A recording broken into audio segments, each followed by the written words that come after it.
Amen. Praise the Lord.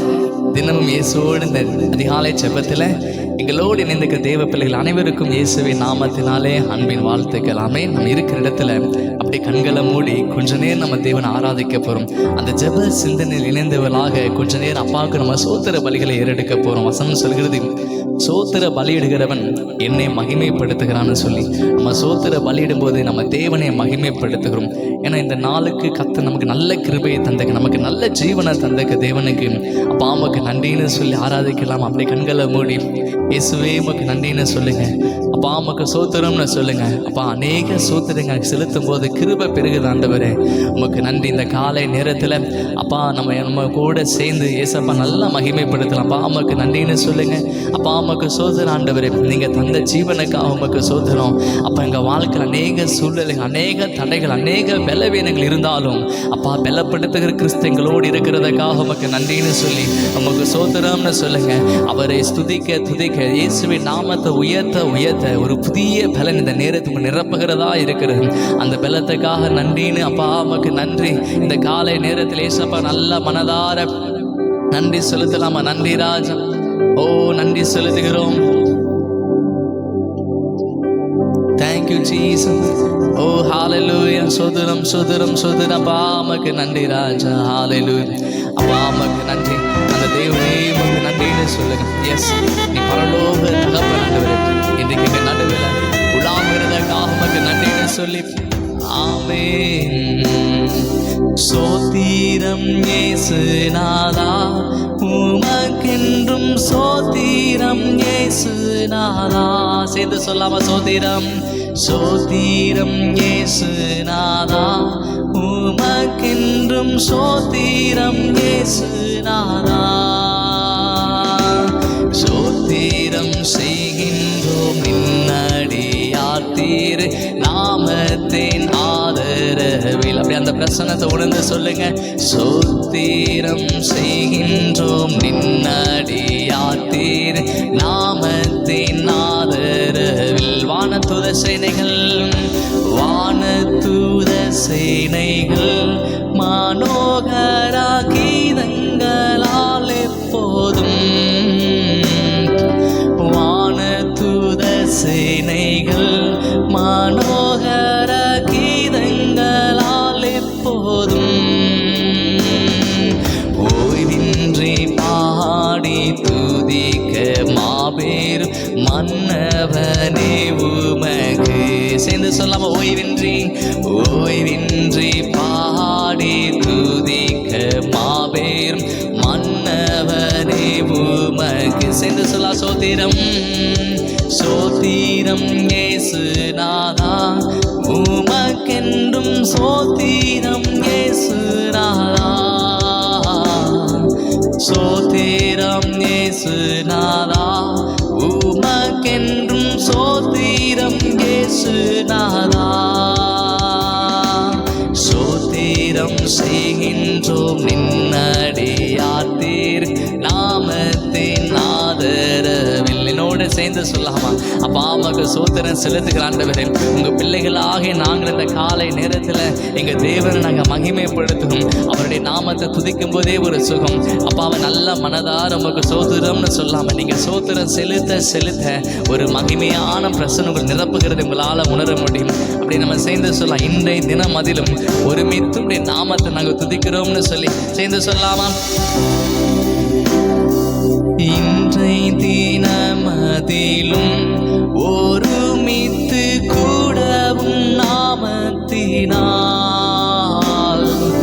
இன்றைய தினமதிலும் ஒருமித்து கூடவும் நாமத்தினால்.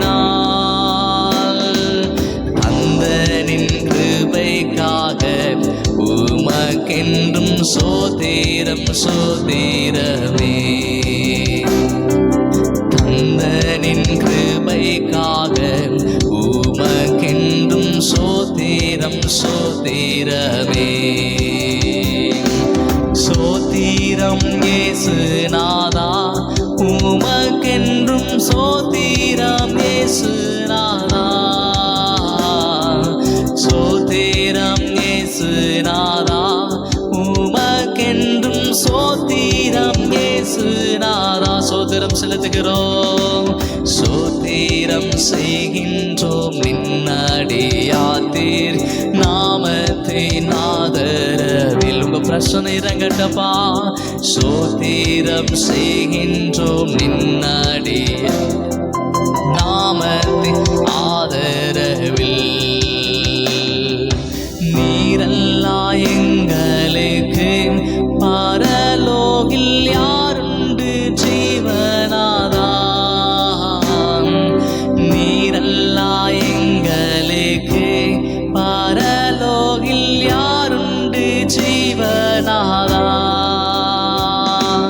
நீரே அன்றி ஈகத்தில் வேறோர் தேற்றமில்லை பரனே. சேர்ந்து சொல்ல, நீங்க அன்றி, நீரே அன்றி ஈகத்தில் வேறோர் தேற்றமில்லை பரனே. கூட சேர்ந்து சொல்லாம, சோத்திரம் சோத்திரம் இயேசுநாதா. உமக்கென்றும் சோத்திரம் இயேசுநாதா. நீங்க மாத்திரம் சொல்லுங்க, சோத்திரம் சோத்திரம் இயேசுநாதா. உமக்கென்றும் சோத்திரம் இயேசுநாதா.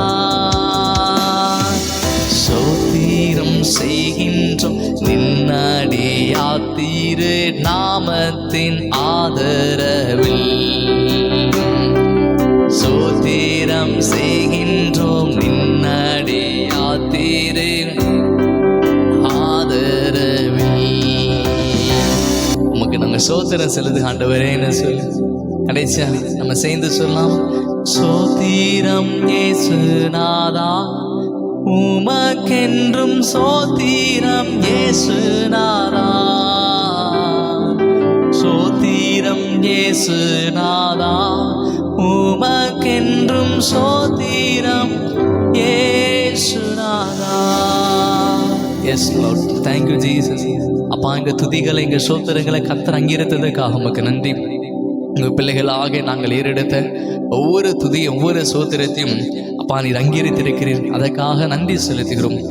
எங்களை தாழ்த்தி விரும்பியாக்கிற ஆண்டவரே, உங்கள் பிரச்சனை எங்கள் நடுவில் இருக்கிறதுக்காக உமக்கு நன்றி. அந்த தேவ மகிமைகள் சூழ்ந்து கொண்டதற்காக நன்றி செலுத்துகிறோம். அப்பா நீர் உன்னதமான தேவன், எங்களோடு உலாவுகிறதுக்காக உமக்கு நன்றி தகப்பனே. அப்பா நீர் எங்களை ஆசீர்வதித்திருக்கிறதுக்காக உமக்கு நன்றி. உங்களுடைய கிருபை எங்களை சூழ்ந்து கொண்டதுக்காகவும் அப்பா உம்முடைய இரக்கங்களை பலப்படுத்துகிறதுக்காக நாங்கள் நன்றி செலுத்து ஆண்டவரே. உடைய கிருபைக்காக உமக்கு நன்றி தகப்பனே. தொடர்ந்து எங்கள் நடுவில் நீங்கள் வாசம் செய்யுங்க. இயேசுவின் நாமத்தை ஜெபிக்க நல்ல பிதாவே, ஆமென் ஆமென் ஆமென். ஹல்லேலூயா ஆமென். நம்ம தொடர்ந்து நம்ம ஒவ்வொரு நாளும் நம்ம தேவனை ஆராதிக்கிறோம். ஆராதனைக்கு அப்புறம் நம்ம தொடர்ந்து வார்த்தைகளை நம்ம கேட்குறோம். ஆமென். கர்த்தர் நம்ம நடுவில் பெரியவராக இருக்கிற எத்தனை பேர் ஆமென்னு சொல்றீங்க? நம்ம ஆராதிக்கிற இயேசு பெரியவராக இருந்து நம்ம ஒவ்வொரு நாளுமே அவர் நடத்துகிறார். எத்தனை பேர் இயேசப்பாவுக்கு உண்மையாக சோத்திர பலிகளை ஏறெடுத்தீங்க? நம்ம சோத்திர பலிகளை செலுத்த செலுத்த தேவ ஆவியானவர் நம்மை நிரப்புகிறத உணர முடியும். நம்ம அநேக சோத்திரங்கள் நம்ம செலுத்தும் போது கிருபை பெறுகிறதா இருக்கிறது. ஆமென். ஓகே, இந்த நேரத்தில் கூட ஒரு வசனத்தை நம்ம வாசிக்கலாம். 2 கொரிந்தியர் 1ஆம் அதிகாரம் 8 முதல் 10 வசனங்கள். ஒரு காலை நேர தியானத்துக்காக எடுத்துக்கொண்டதான வேத பகுதி 2 கொரிந்தியர் 1ஆம் அதிகாரம் 8 முதல் 10 வசனங்கள். நான் வாசிக்கிறேன், என்னோட சேர்ந்து நீங்கள் வேதத்தை பார்க்கலாம். ஆகையால் சகோதரரே, ஆசியாவில் எங்களுக்கு நேரிட்ட உபத்திரவத்தை நீங்கள் அறியாதிருக்க எங்களுக்கு மனதில்லை. என்னவெனில், பிழைப்போம் என்கிற நம்பிக்கை அற்றுப்போகத்தக்கதாக எங்கள் பலத்துக்கு மிஞ்சின அதிக பாரமான வருத்தம் எங்களுக்கு உண்டாயிற்று. நாங்கள் எங்கள் மேல் நம்பிக்கையாயிராமல் மரித்தோரை எழுப்புகிற தேவன் மேல் நம்பிக்கையாய் இருக்கத்தக்கதாக மரணம் வரும் என்று நாங்கள் எங்களுக்குள்ளே நிச்சயித்திருந்தோம். அப்படிப்பட்ட மரணத்தினின்று அவர் எங்களை தப்புவித்தார், இப்பொழுதும் தப்புவிக்கிறார், இன்னும் தப்புவிப்பார்.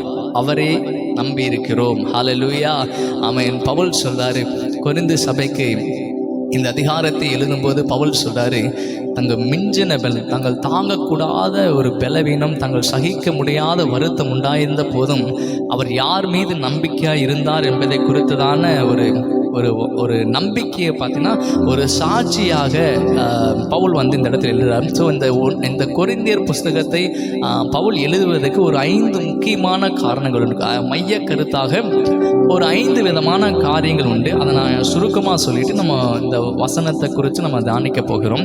ஸோ 5 விதமான ஒரு மைய கருத்து அடிப்படையில் 5 காரணங்களுக்காக இந்த கொரிந்து சபைக்கு பவுல் இந்த புஸ்தகத்தை எழுதுகிறார்.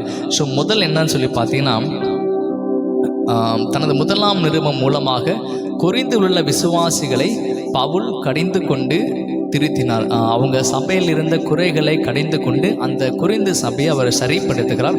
இதன் மூலம் ரட்சிக்கப்பட்டவர்களுக்கு ஆறுதலாக பவுல் இந்த முதலாம் நிருபத்தை அவர் எழுதியிருக்கு. அதற்கான ஆதாரம் இந்த கொரிந்து 2ஆம் இந்த சாப்டரில் உங்களால் பார்க்க முடியும். 2வது எதற்காக எழுதியிருக்காருன்னா, உண்மையான கிறிஸ்தவ ஊழியத்தை பற்றி உபதேசம் பண்ணுவதற்காக இந்த நிருபத்தை பவுல் எழுதியிருக்கிறார். 3வது காரணம், யூதேயாவில் உள்ள பரிசுத்தவான்களுக்கு உதவி செய்வதற்காக தர்ம பணத்தை சேகரிப்பதை பற்றியும் கொடுப்பதில் உள்ள ஆசீர்வாதத்தை பற்றியும் அதை குறித்த விளக்கத்தையும் பவுல் வந்து இந்த கொரிந்து புஸ்தகத்தை எழுதியிருக்கிறது நம்மளால் பார்க்க முடியும். நம்ம தேவனுக்காக விதைக்கிற காணிக்கையில் தேவன் நம்ம எவ்வளவாய் ஆசீர்வதிக்கிறார் என்பதை குறித்ததான சில ஆழமான சத்தியத்தை இந்த கொரிந்து புத்தகத்தை உங்களால் பார்க்க முடியும்.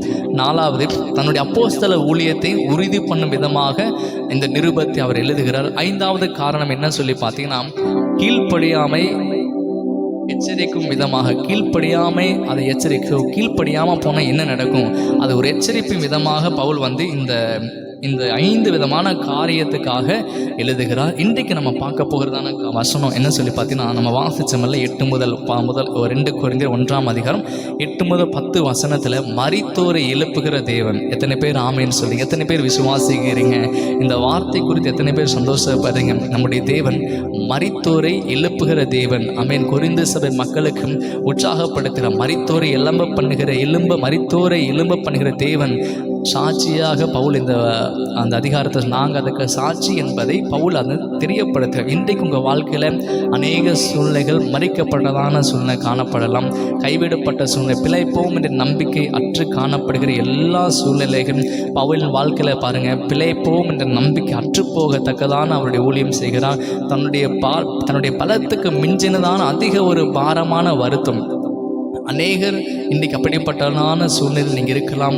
உங்களால் தாங்க முடியாத அளவு, அல்லது உங்களால் சகித்து கொள்ள முடியாத அளவு, அல்லது பார்த்தீங்கன்னா உங்கள் சூழ்நிலை மற்றவர்களிடம் சொல்லும்போது அது அவங்களால புரிந்து கொள்ளக்கூட முடியாத ரீதியில் அந்தளவு நீங்கள் வருத்தத்தின் பாதையில், கஷ்டத்தின் நடுவில், வேதனை நீங்கள் போயிட்டு இருந்தாலுமே கர்த்தர் இன்றைக்கு உயிர்ப்பிக்க போகிறார். ஆமென். ஹல்லேலூயா. நம்முடைய சரீரத்தில் எவ்வளவு பெரிய பலவீனமாக இருந்தாலுமே அதில் கர்த்தர் ஒரு உயிர் தெழுதலை அவர் தரப்போகிறார். ஏன்னா மரித்தோரை எழுப்புகிற தேவன் சொல்லி இந்த வசனத்தை நம்ம பார்க்குறோம். ஸோ நம்முடைய சூழ்நிலைகள் எல்லாவற்றையுமே மாற்றுகிற நல்ல ஒரு தகப்பனாக இருக்க பவுல் தன்னுடைய வாழ்க்கையில் அனுபவத்தில் உணர்ந்து அவர் எழுதுகிறாரு. பாருங்க, பவுல் தன்மேல் நம்பிக்கை வைக்காமல், அந்த எத்தனாம் வசனம்,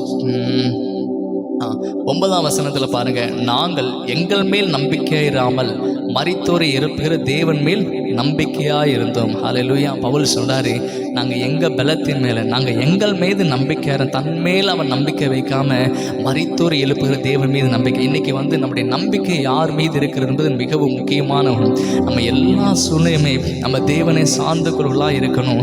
ஸோ தேவன் பல சமயங்கள் சில நேரத்தில் என்ன செய்கிறேன்னா, தம்முடைய பிள்ளைகளை இப்படிப்பட்ட உபத்திரவத்தின் வழியாக நம்ம போயிட்டு இருக்கும்போது அவர்களை பிழைக்க செய்கிறார். அவர் சர்வ வல்லமை உள்ளவர் என்பதை அந்த உபத்திரத்தின் வாயிலாக அவர் ஜனங்களுக்கு கற்றுத்தருகிறார். நம்முடைய சுய பலத்தின் மீது நம்ம நம்பிக்கை வைக்காம நம்ம தேவன் நம்மை மரித்தோரிலிருந்து உயிரோடு எழச் செய்கிற தேவன் மீது நான் நம்பிக்கை உள்ளவர்களாக காணப்பட வேணும்.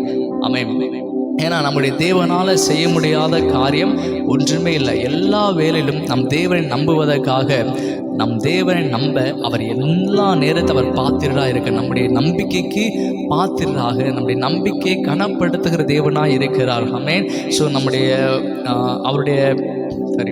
நம்முடைய பலத்துக்கு மிஞ்சினதான அதிக பாரம், அதிக வருத்தம் உண்டாயிருந்தாலுமே இந்த சூழ்நிலை அவர் ஜெயமாக மாற்ற கர்த்தரால் முடியும். நமக்கு வாழ்க்கையில் காணப்படுகிற எல்லா சூழ்நிலையுமே ஜெயமாக, ஆசீர்வாதமாக மாற்ற தேவனால் கூடும்.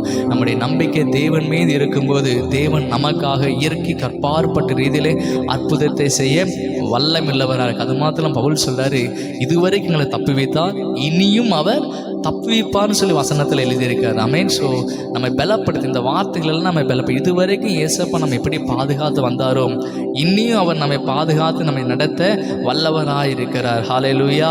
ஸோ நம்முடைய ஆவிக்குரிய ஜீவியத்தில் நமக்கு பல அனுபவங்கள் நிறைந்திருக்கும். ஸோ இவையெல்லாம் நம்முடைய விசுவாசத்தை நம்முடைய நம்பிக்கையும் வர்த்திக்க செய்கிறதா இருக்கு. நம்முடைய வாழ்க்கையில் பலவிதமான ஒவ்வொருத்தருக்கும் ஒவ்வொரு வித்தியாசமான அனுபவங்கள், ஒவ்வொரு விதமான சூழ்நிலைகள் உங்கள் வாழ்க்கையில் காணப்படலாம். இந்த சூழ்நிலை எல்லாமே நம்ம தேவன் மீது விசுவாசம் உள்ளவர்களாகவும் நம்பிக்கை உள்ளவர்களாகவும் நம்முடைய விசுவாசத்தை வளர்த்துகிறதாகவும் மாற்றுகிறதா இருக்கிறது. இதுவரை தப்புவித்தவர் இனிமேலும் நம்மை தப்புவிப்பார் என்று நாம் நிச்சயமாக நம்ப வேண்டும். ஆமே. ஸோ நமக்கு இனி உபத்திரம் வந்தால் தேவன் ஒருவேளை உங்கள் வாழ்க்கையில் உபத்திரமோ துன்பமோ வியாதியோ வேதனையோ வந்தாலும் தேவன் தப்புவிப்பாரா தப்புவிக்க மாட்டாரான்னு சொல்லி நீங்கள் சந்தேகப்படவே வேணாம். சந்தேகப்படுறதை விட்டுட்டு நம்முடைய தேவன் இந்த வேதனை இந்த துன்பம் இது எல்லாவற்றையும் மாற்ற வல்லவர் என்பதை நாம் விசுவாசித்து அவர் மீது நம்பிக்கையாக இருக்கணும். ஹல்லேலூயா. ஸோ தேவனை நாம் நம்பும்போது அவர் நமக்கு ஜெயத்தை தருகிறார். நம்ம தேவனை முழு மனதோடு நம்பணுங்க. பவுல் அதுக்கு சாட்சியாக இருக்கிறேன் என்பதை தேவன் என்னை இப்படி பாதுகாத்த மரணத்துக்கு ஏதுவான துன்பங்கள் எங்களால் தாங்க முடியாத வருத்தம் எங்கள் வாழ்க்கையில் இருந்தாலுமே அதை மேற்கொள்ள எங்கள் பாரத்தினால் தாங்க முடியாத பாரம் எங்கள் வாழ்க்கையில் இருந்தாலும் அதை மேற்கொள்ள அவர் எங்களை பலப்படுத்தி எங்களை தப்பு வைத்தார், இன்னியும் எங்களை தப்பு வைப்பார்னு சொல்லி நான் தேவன் மீது வைத்துக்க அந்த நம்பிக்கையை இந்த வசனத்தை எழுது. அதே போல் இன்றைக்கு தேவனாக கத்த நம்மோட சொல்லுகிற என்ன காரியம்னா அவர் இதுவரை தப்பு வைத்த தேவன் இன்னியும் தப்பு வைப்பார். ஆமே. ஸோ நம்பிக்கையில் நம்ம சோர்ந்து போக வேணும். உங்கள் விசுவாசத்தில் நீங்கள் தேவனை பிடித்துக்கிற அந்த நம்பிக்கையில் நீங்கள் சோர்ந்து போகாதீங்க. சோர்ந்து போகாமல் நடக்குமா நடக்காத அற்புதம் இப்படி நடக்குமா அப்படி நடக்குமா சொல்லி நீங்கள் நம்பிக்கை சோர்ந்து போகாமல் நம்பிக்கையில் விசுவாசத்தில் உறுதியாக நிலைத்திருங்கள். நீங்கள் நம்பிக்கை உள்ளவர்களாக நீங்கள் இருக்கும்போது இயற்கையினால் நடக்க முடியாது, இயற்கையினால் செய்ய முடியாத அற்புதமான காரியத்தை தேவன் நமக்காக செய்கிறார். நினைப்பதற்கும் வேண்டிக் கொள்வதற்கும் அதிகமாக அவர் கிரியை செய்ய அதிகமாக உங்களை பிளஸ் பண்ண அவர் நல்லவராக இருக்கிறார். ஆமே. ஸோ இன்று முதல் நம்முடைய நம்பிக்கை நம்முடைய பலத்தை மீதும் நம்மளால் செய்ய முடிகிற காரியத்தை மீது வைக்காமல் நம்முடைய நம்பிக்கை என்பது தேவன் மீது வைங்க. எத்தனை பேர் ஆமேன்னு சொல்கிறீங்க? எத்தனை பேர் உங்கள் நம்பிக்கை இனி வரும் நாட்களில் தேவன் மீது வைக்க போகிறீங்க? ஹல்லேலூயா.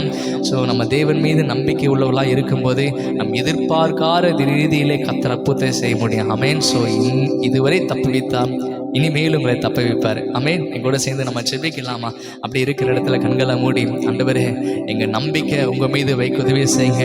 எங்களால் சகித்து கொள்ள முடியாதபடி பலவீனங்கள் சூழ்நிலைகள் எங்கள் வாழ்க்கையில் பெருகிருந்தாலும் இயேசுவின் நாம் அதெல்லாம் மாறட்ட. ஆண்டவரே அப்பா, நாங்கள் எங்கள் பலத்தை நாங்கள் சார்ந்து கொள்ளக்கூடாது. வசனம் சொல்கிறது, மனுஷன் அப்பத்தினால் மாத்திரம் அல்ல தேவனுடைய வாயிலிருந்து புறப்படும் ஒவ்வொரு வார்த்தையினாலும் பிழைப்பான்னு சொல்லி நீர் எங்களை பார்த்து பிழைத்திருந்து சொல்லும்போது அந்த வார்த்தைகளுக்குள்ள கிரியை செய்த ஆண்டவரே, நாங்கள் உண்மையே நாங்கள் உறுதியாக பற்றுக்கொண்ட ஆண்டவரே, உண்மையே நாங்கள் நம்பி இருக்கிறோம்ப்பா. இந்த நாளில் தகப்பனை மரித்தோரை எழுப்புகிற தேவன் என்பதை நாங்கள் பார்த்தோம். நீ மரித்தோரை எழச் செய்கிற தேவன் ஆண்டவர், இன்றைக்கு எங்களை சுகமாக்குற தேவன் அப்பா. ஸ்தோத்திரம். இதுவரை தப்பு வைத்தவர் இனிமேல் எங்கள் வாழ்க்கையில் தப்பு வைக்கிறதுக்காக நமக்கு நன்றி, விடுதலை ஆக்கிறதாக நன்றி. எல்லா சூழ்நிலை நாங்கள் உண்மையை சார்ந்து கொள்ள உண்மை உறுதியாக பிடித்து கொள்ள கிருபை தாங்க. இந்த நாளை இயேசுவின் நாமத்தில் இப்போ நம்ம விசுவாச அறிக்கை பண்ண போகிறோம். இந்த நாளை இயேசுவின் நாமத்தில் நாங்கள் ப்ளஸ் பண்ணுகிறோம். இந்த நாளில் நாங்கள் கையிட்டு சரி எல்லா வேலையிலும் உங்கள் ஆசீர்வாதம் காணப்படட்டும். நாங்கள் எங்கே போனாலும் தகப்பனே தேவ சமூகம் எங்கள் கூட வருகிறதுக்காக உமக்கு நன்றி. அநேகர் விடுதலை பெறுகிறதுக்காக நன்றி அப்பா. இந்த நாளை இயேசுவின் நாமத்தினால் நாங்கள் ஆசீர்வதிக்கிறோம். இது ஆசீர்வதிக்கப்பட்டதான நாளாக, விடுதலை நாளாக, மகிழ்ச்சி நாளாக எங்களுக்கு மாறுகிறதுக்காக உமக்கு நன்றி. தேவனை நம்பியிருக்கிற பிள்ளைகள் ஒரு நாள் வெட்கமடையாதபடி தகப்பன் செய்கிறதுக்காக நன்றி சொல்லுகின்றனர். அற்புதங்களை செய்யுங்க. சகல துதியும் கனம் கர்த்தர் ஒருவருக்கே நாங்கள் செலுத்துகிறோம். இயேசுவின் நாமத்தை ஜெபிக்கிறோம் நல்ல பிதாவே, ஆமென். நம்ம சேர்ந்து சொல்லாமா? என் ஆத்மாவே கர்த்தரை ஸ்தோத்திரி, என் முழு உள்ளமையுடைய பரிசுத்த நாமத்தை ஸ்தோத்திரி, என் ஆத்மாவே கர்த்தரை ஸ்தோத்திரி, கர்த்தர் செய்த சகல உபகாரம் மறவாதே. ஆமென். கர்த்தர் தாம் எங்கள் ஆசீர்வதிப்பாராக. தொடர்ந்து ஒவ்வொரு நாள் எங்களோடு இணைந்திருங்கள். ஒவ்வொரு நாளும் ஆராதனை செய்து தேவ வார்த்தைகளை கேட்டு நமக்காக நம்ம ஜெபிக்கலாம். கர்த்தர் உங்களை ஆசீர்வதித்து நடத்துவாராக. God bless you.